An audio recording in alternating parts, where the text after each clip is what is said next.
سلام رفقا، خسته نباشین.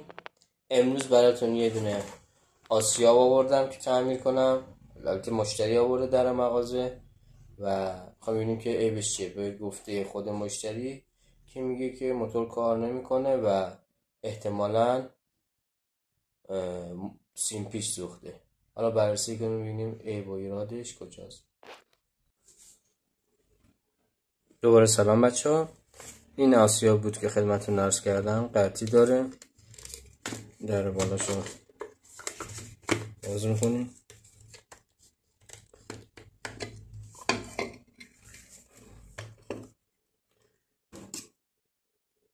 در گوشارم باز میکنیم.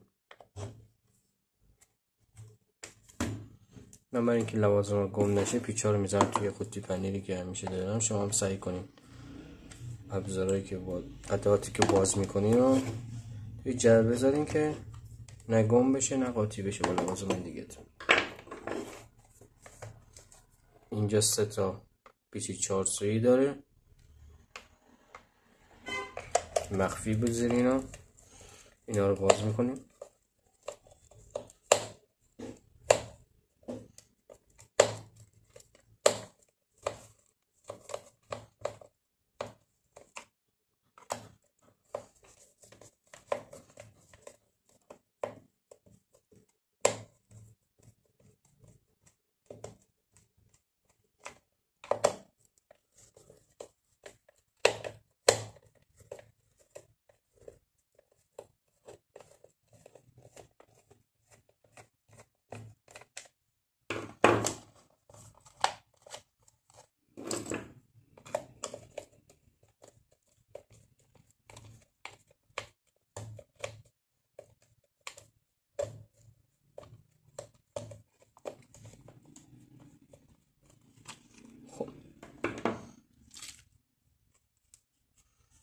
گوشی میذاریم اینجا.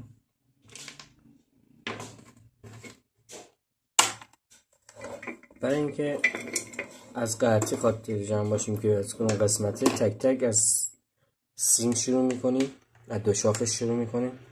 ببینیم قطعیش کجاست. اینجا میبینیم که این دو شاخش دو رشته سیم داره، یه رشته سیم آبی، یه رشته سیم قهوه‌ای. من قطعی رو با مولتی متر میگیرم. مولتی متر رو میذاریم رو حالت بازر تو این وکتور VC97 دیود که رو بیاریم رو حالت دیود. این کلید رو بزنیم رو حالت بازر میگیم. علامت هم روی صفحه نمایش داده میشه. اینم تستش. خب حالا چجوری تست رو بگیریم؟ دو تا رشته سیم داریم و دو سرش دو شاخ. اول یک رشته رو فرق نمیکنه آبی یا مشکی یا قرمز رو به این سر دو شاخ وصل میکنیم و اینورم داخل اینجا میبریم که داره راه میده، بازر میزنه، یعنی راه میده، قطعی نداره. حالا این سر رشته دیگه رو به این سر دو شاخ و رشته سیم آبی رو تست میکنیم.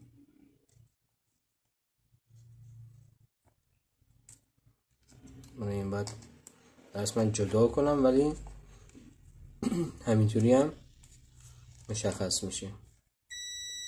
بله، این پس از دو شاخمون سالم.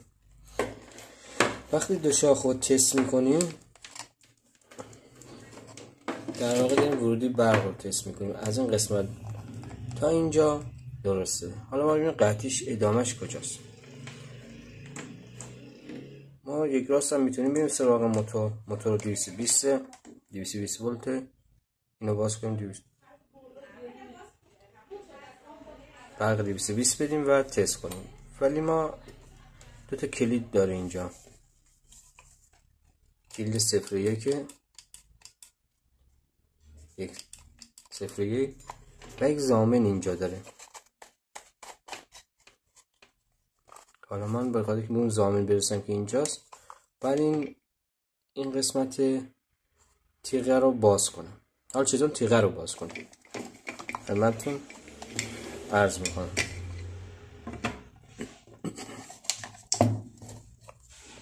برای اینکه تیغه رو باز کنیم این قسمت موتور ببینید یک حالت پیچ دو سو داره که این به سر روتور وصله، به سر روتور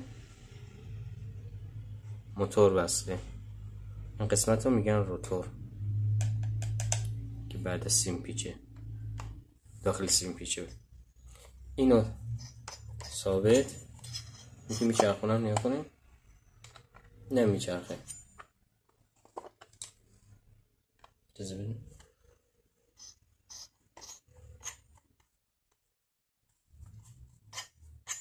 داره میچرخه. خب پس اینو ثابت داشتیم نگه داریم. اینو میتونیم با دست بازش کنیم. اگه با دست باز شد که فبرمون سفته میتونیم اینو اینطوری نگه داریم.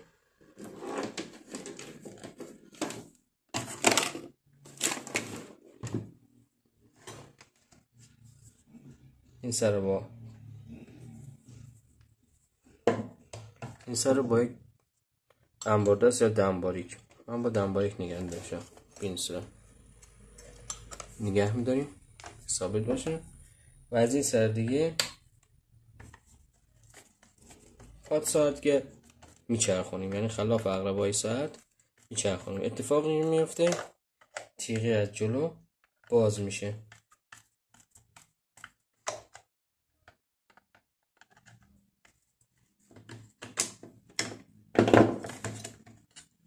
این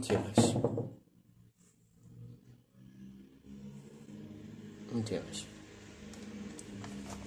باز شد. خب این قسمت هم میخوایم بازش کنیم اما چون گیره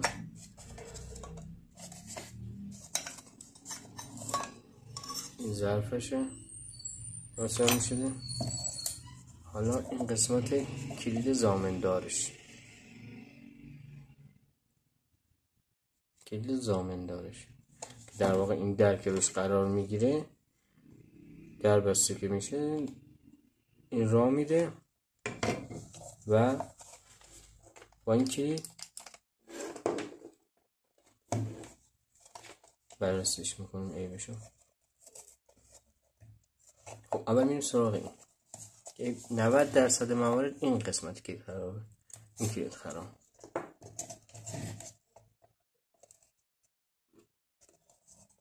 این کلید زامندارم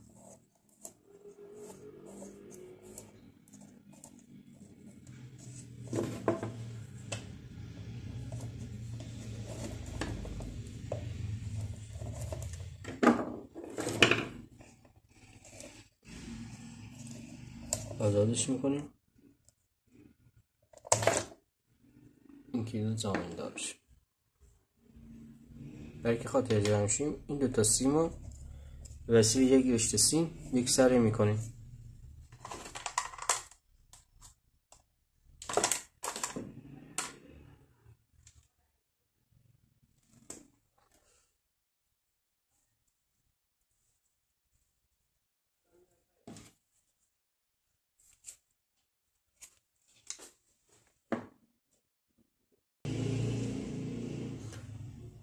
به وسیله یک رشته سیم اینو یکسرش میکنیم و تست میگیریم. اگر راه داد یعنی کلید اگر راه افتاد موتور یعنی کلید خراب بود.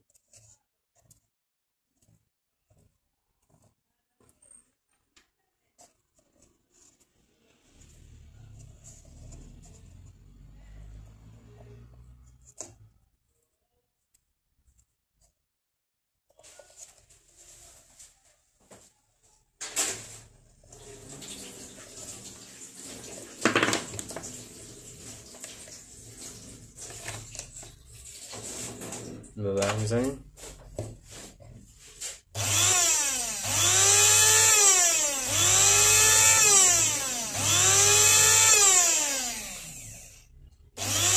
شدی ایراد پیدا کردیم، پس این کلید رو عوض میکنیم و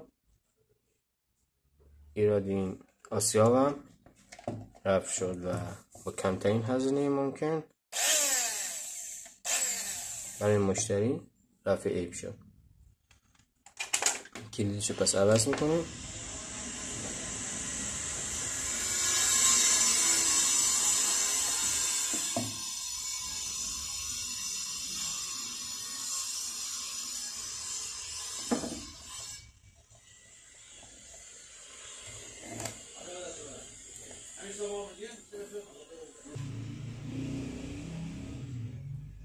خب این کلید رو عوض کردیم، حالا جاش میذاریم سر جاش و کارو میبندیم و جمعش میکنیم.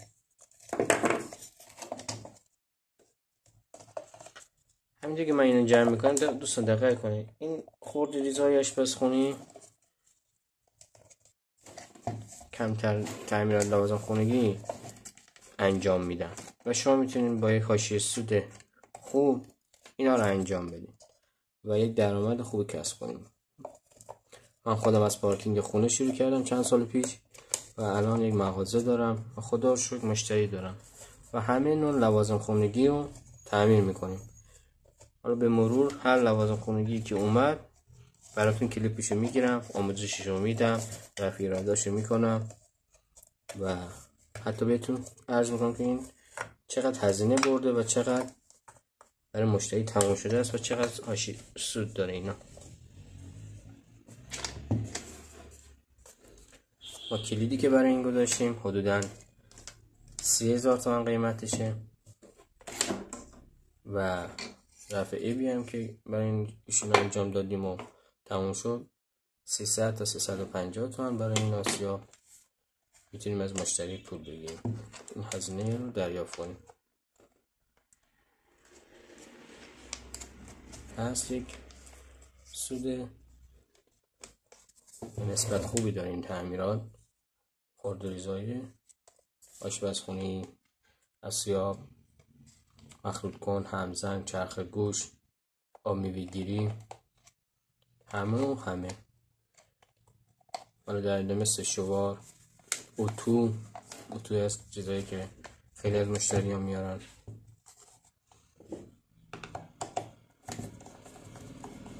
یک سری قلقا و ترفندهایش هم هست خدمتتون عرض میکنم و یاد میدم.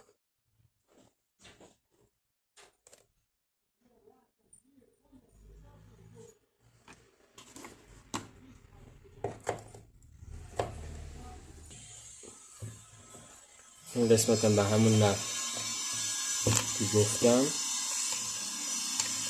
تیغه رو جا میذاریم، رزویه چند رزویه اول با دست چرخونده میشه و در این قسمت با پیشکشی اینو ثابت نگه میداریم، اینو میچرخه اون دست اونو ثابت نگه میداریم.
این از تعمیر این آسیاب با کمترین ابزار، یک چارسو، یک دو سوی کوچیک، یک دنباریک با یک دوسوی بزرگ. یک مولتیمیتر برای تست قطعی و اگه اینم نداشتین هم مشکل نداره، با لامپ تست هم شما میتونید این کار رو انجام بدین.